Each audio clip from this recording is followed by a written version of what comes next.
제가 우연히 그 후배 책장에서 한 글자 사전이라는 책을 한 권 찾았습니다. 김소연이라는 시인이 쓴 책인데요.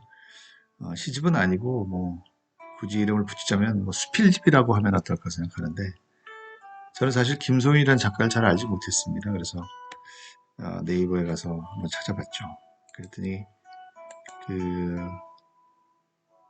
1999년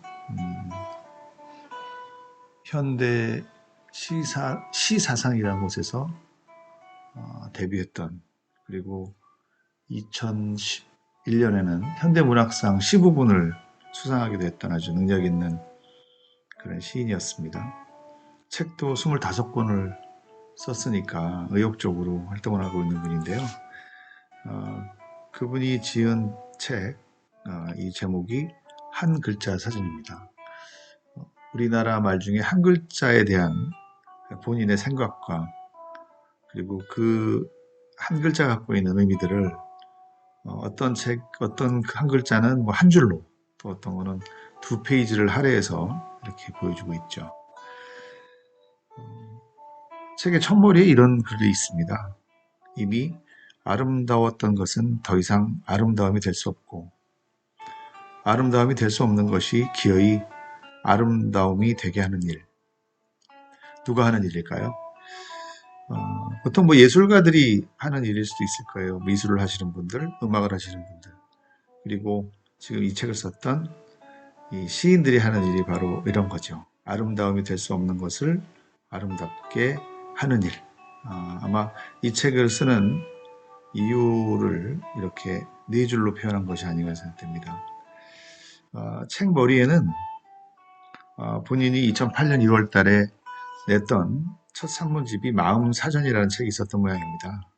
그래서 그 마음사전을 읽었던 10년 전 그들과 다시 만나는 방법이 뭐가 있을까 이렇게 생각하다가 자신의 10년 세월의 연륜을 얹어서 안부를 묻는 그런 마음으로 이 책을 썼다고 이렇게 얘기하고 있습니다. 문예중앙에서 2014년부터 2015년까지 2년 동안 연재했던 원고를 초고로 해서 이 책을 썼다고 합니다. 대략 한 400페이지는 얇은 책은 아닙니다. 기역서부터 희읍까지 썼는데 차례가 재미있어요. 우리가 생각하기에 그냥 기역, 니은, 리을 이렇게 자음을 쭉 썼으면 좋았을 것 같은데, 그 각각에다가 기역은 뭐가, 또 니은은 뭐가 이렇게 줬습니다. 한번 제가 책을 볼게요. 기역은 개가 되고 싶어. 니은은 너의 총합. 그 다음에 뭐 비읍은 반만 생각하고 반만 말한다. 이렇게 했어요. 그리고 맨 마지막에 히읗은 회복할 수 있으므로 라고 하는 기역, 니은, 디귿을 이렇게 표현하면서 차례를 정했습니다. 자, 400페이지 된 책이기 때문에 제가 몇 번의 아마 기회를 통해서 제가 읽으면서 조금 재밌었거나 아니면 느낌이 있는 그런 한 단어를 설명하려고 합니다. 자, 오늘은 첫 번째 순서인데요. 시작해 볼게요. 자, 처음 나온 것은 감입니다. 감. 어른이 되었는지 아닌지를 감별할 수 있는 가장 확실한 방법 가운데 하나. 여러 과일들이 함께 있을 때 감부터 먹겠다고 손을 뻗는다면 당신은 어른이다. 이랬어요. 예전에는 그렇지 않았는데 어느 때부턴가 그래왔다면 더더욱 당신은 어른이다. 예. 어른이다. 늙었다. 뭐 그런 표현이겠죠. 저는 개인적으로 뭐 감을 안 좋아하니까 여러 과일들이 있다 하더라도 감을 잡을 확률은 그렇게 많지 않습니다. 그렇다면 저는 계속 젊게 살 확률이 좀 있다고 보여지는 거죠. 자, 두 번째는 갑입니다. 요즘에 뭐 갑질 얘기 많이 하잖아요. 근데 우리가 갑이라는 그 한 단어에 그게 갑이지 라는 말은 자주 사용되지만 그게 을이지 라는 말은 사용되지 않는다라고 작가는 이야기하고 있습니다. 자, 세 번째 단어는 갓이에요. 갓. 네, 뭐 머리에 쓰는 갓이 아니라 변해가는 것들에만 이 수식어를 붙일 수 있다. 이제 시작되었다. 기대감을 잔뜩 품을 때 사용하는 단어이다.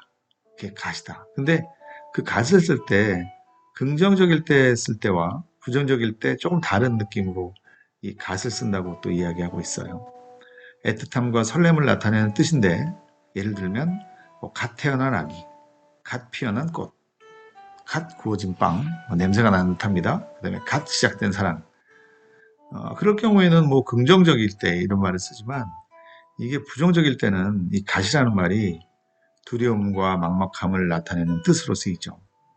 갓 시작된 불행, 갓 이별한 사람 이런 말들이죠.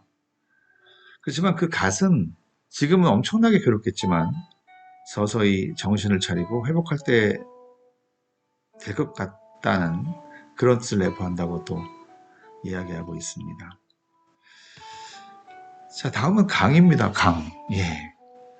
글쎄, 강은 저는 강하면 생각나는 이미지, 뭐 한강처럼 큰 강도 있고요. 뭐 중국의 황하강 같은 강도 있지만 저는 강하면서 이런 다리 하나 정도 있고 어디쯤 가면 강폭이 좁아져서 바지를 걷고 건널 수 있는 강, 저는 그런 강이 우리나라의 강이 아닐까 생각이 되는데요.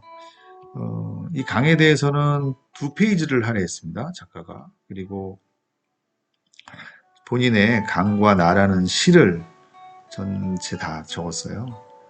강에게 무언가를 이야기하고 싶은 내용들을 적었는데 그 중에서 저는 요 연이 마음에 들었습니다. 구불구불한 강을 따라 구불구불한 길이 나 있는 이곳에서 구불구불한 길에 사는 구불구불한 사람들과 하루 종일 산책을 했다고 말해줄게. 큰 나무 그늘 아래 작은 나무, 가느다란 나무 다리 아래 가느다란 나무 교각들이 간신히 쉬고 있다고. 자, 이렇게 강에 관한 이야기들을 강과 나라는 시에서 이야기하고 있습니다. 다음은 개입니다. 개. 그리고 개는 특별하게 개가 되고 싶어 라고 하는 부제를 또 달았습니다. 아마 그 여행을 하면서 많은 개들을 본 것 같아요. 그리고 이 개도 강과 같이 2페이지를 할애해서 개라는 단어를 설명했는데요.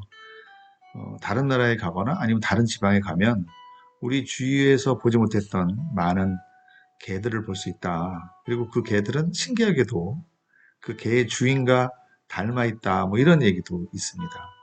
그러면서 개가 되고 싶은 이유를 이렇게 이야기하고 있습니다. 어떤 기척을 느끼거나 주인과 눈을 마주칠 때마다 귀를 종긋거리는 그 귀를 가졌으면 해서 사람의 귀도 그와 같아서 별 생각 없이 그저 좋아서 뛸 때마다 한껏 귀가 팔랑거렸으면 좋겠다고. 귀를 얌전히 덮고 가만히 웅크려 있음으로써 저는 지금 아주 혼술한 상태입니다 라는 메시지를 전달할 수 있으면 좋겠다고.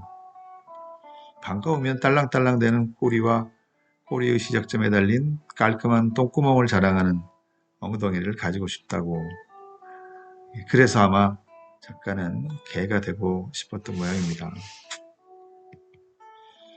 다음은 객입니다. 예, 손님 말하는 객이에요. 손님을 뜻하는 말이지만 객기, 객소리로 활용할 때야 비로소 숨겨진 뜻이 들통난다. 쓸모없는 군더더기라는 뜻을 숨기고 있다는 것을. 그렇죠. 손님이 오면 어서 오세요 하지만 사실은 군더더기 같은 귀찮은 존재인 거죠. 그럼에도 그 뜻을 더더욱 꽁꽁 숨기려고 높다는 뜻을 굳이 담아서 고객, 귀하다는 뜻을 담아서 귀빈이라는 말이 따로 존재한다라고 쓰고 있습니다. 집에 손님이 오는 일, 글쎄요, 한 10명이 오면 얼마나 정말 그 중에 반가운 손님이 있을까요? 이 객이라는 것을 또 이렇게 표현했습니다. 이번 시간의 마지막 한 단어입니다. 개입니다. 개. 저편에 있는 인물을 가리키는 인칭 대명사. 그 아이죠. 그 아이. 맞지만 실제로는 누군가에 대한 뒷담화를 할 때 즐겨 쓰인다. 예, 솔직한 말입니다. 특히 상사에 대한 뒷담화, 선생님에 대한 뒷담화를 쓸 때 개 이런 말을 쓴다고 개에 대한 설명을 하고 있습니다. 자, 오늘 첫 번째 시간이었어요. 한 글자 사전 김소연 작가의 우리나라 말 중 한 글자를 재미있게 어떤 때는 의미 있게 표현한 그런 얘기들을 계속할까 합니다. 고맙습니다.